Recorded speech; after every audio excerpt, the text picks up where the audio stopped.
Udaberria zen. Mendi artean herriska txiki bat zegoen. Bertan, Peru izeneko artzain bat bizi zen. Peru egunero joaten zen zelai berdeetara. Ardiek belar freskoa jan zezaten.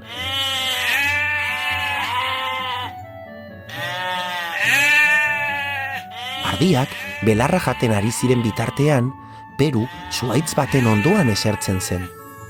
Batzuetan lo egoten zen, baina denbora gehiena bakarrik eta aspertuta egoten zen.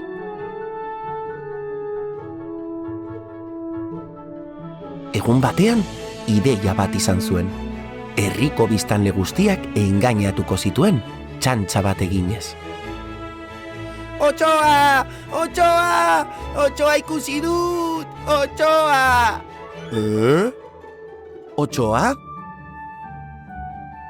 Zer? Peru da, laguntza behar du. Peru da oihukatzen ari dena. Otsoa dator.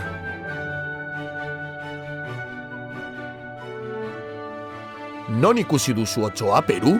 Handago, nire ardia jango ditu. Goazen otsoaren bila.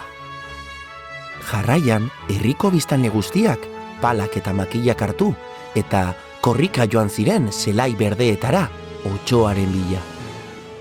Heldu zirenean, ardi guztiak zeuden lasai belarra jaten. Hemen ez dago otsorik.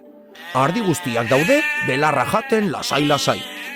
Broma izan da. Herriko biztanleak oso haserre bueltatu ziren etxera. Hurrengo egunean, Peru berriro zegoen larre berdeetan, bakarrik eta aspertuta. Orduan, txantxa berriro egitea pentsatu zuen. Otsoa dator! Lagundu, lagundu! Berriro otsoa? Otsoa dator? Otsoa, otsoa! Lagundu mesedez! Non dago otsoa, Peru? Hortxe dago! Nire ardi guztiak jango ditu! Orduan, herriko biztanle guztiak palak eta makilak hartu eta korrika joan ziren zelai berdeetara otsoaren bila berriro. Baina, heldu zirenean, ardi guztiak zeuden lasai belarra jaten. Broma izan da berriro! Peru beti dabil gezurretan. Bai, beti dabil gezurretan. Peru gezurtia. Herriko biztanleak oso haserre bueltatu ziren etxera. Hurrengo egunean, Peru belarretan etxanda zegoen guztiz asperturik. Jope, ze aspertuta nagoen. Gaur ere, txantxa egingo diet herrikoei. Baina, bapatean, Peruk soinu arraro eta beldurgarri bat entzun zuen.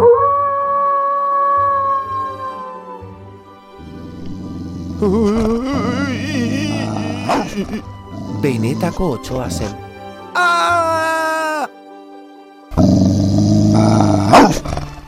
Otsoa, otsoa! Lagundu, lagundu! Otsoa dator!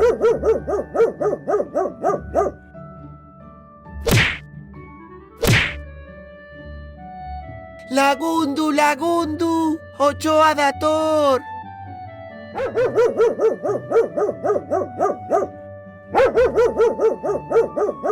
Otsoa! Otsoa dator! Lagundu! Lagundu, lagundu! Orain benetan da! Otsoa, otsoa dator! Lagundu! Herrian, inork ez zion sinetsi, eta inork ez zion jaramonik egin.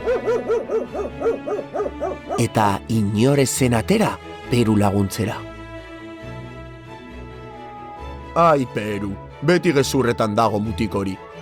Ez dizugu lagunduko, Peru, gezurretan zaude. Mutiko horrek gezurrak besterik ez ditu esaten. Lagundu, lagundu, benetan da, otsoa dator, lagundu! Baina herrian inork ez zion kasurik egin, eta handik aurrera, Peruk ez du inoiz ere ez gezurrik esaten.